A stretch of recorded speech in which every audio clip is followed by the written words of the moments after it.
এখানে চারিদিকে অশান্তির আগুন লেগে আছে। আপনি শান্তিতে থাকতে চাইলেও অন্যরা শান্তিতে থাকতে দেবে না।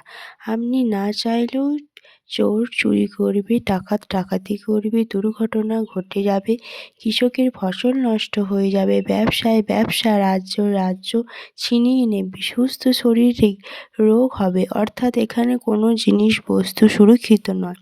রাজার রাজ্য, সম্মানীয় সম্মান, ধনবানের ধন, বলবানের বল, এমনকি আমাদের শরীরও হঠাৎ ছিনিয়ে নেয়। মাতা পিতা মরে যায়, যুবতী বোন বিধবা হয়ে যায়, দুধ খাওয়া বাচ্চাকে ছেড়ে মাতা পিতা মরে যায়, যুবক ছেলে মরে যায়, তখন পাহাড় সমান দুঃখ ভুগতে হয়।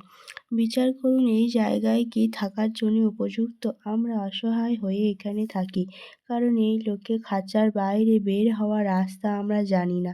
আমরা একে অন্যের দুঃখ দিতে বা সহ্য করার অভ্যাস করে ফেলেছি। যদি আমাদের এই কাল লোকের দুঃখ থেকে বাঁচতে হয়, তাহলে এখানে প্রভু কালের থেকেও পরম শক্তি যুক্ত পরমেশ্বরের পরম অক্ষর ব্রহ্ম শরণ গ্রহণ করতে হইবে।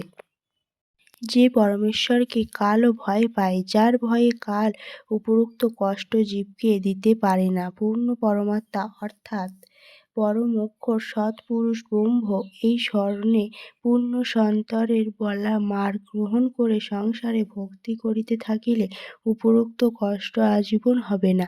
যে ব্যক্তি এই জ্ঞান গঙ্গা পুস্তক পড়বে, তার জ্ঞান হয়ে যাবে, বা সে জানতে পারবে যে আমার নিজের বাড়ির কথা ভুলে গিয়েছি, সেখানে পরম শান্তি ও সুখ আছে।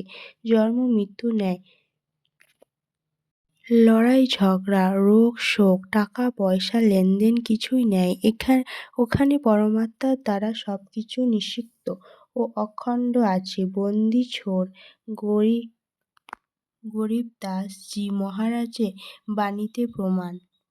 সৎলোকে শুধু একরস পরম সুখ ও শান্তি। আমরা যতক্ষণ সৎলোকে যেতে পারব না, ততক্ষণ পরম সুখ যদি এক আত্মাকে সৎ ভক্তি মার্গে এনে তার আত্মার কল্যাণ করা হয়, কোটি অশ্বমেধ যজ্ঞের ফল পাওয়া যায়। এই সংসারে এর থেকে ভালো ধর্ম আর নেই। জীব আত্মাকে উদ্ধার করার কার্য অর্থাৎ সেবা থেকে শ্রেষ্ঠ উত্তম সেবা আর নেই। নিজের পেট ভরার জন্য পশু পাখিও সারাদিন ভ্রমণ করতে থাকে, ঠিক তদ্রূপ ওই ব্যক্তি যে মর্মার্থে কাজ করে না। মর্মার্থ কর্ম সর্বশ্রেষ্ঠ কর্ম, ইহা জীবকল্যাণের প্রধান কাজ। জীবকল্যাণের কার্য না করে সর্বমানব মরুভূমিতে হরিণের মতো দৌড়ে দৌড়ে মৃত্যুকে প্রাপ্ত করে। মরুভূমির হরিণ মরুভূমিতে দূরে জলের মতো বালু দেখতে পেয়ে দৌড়ে যায়, কিন্তু স্থল প্রাপ্ত হয়। কিছু দূরে একই দৃশ্য জল দেখতে পেয়ে আবার দৌড়ে যায়, কিন্তু সেখানেও জল পায় না।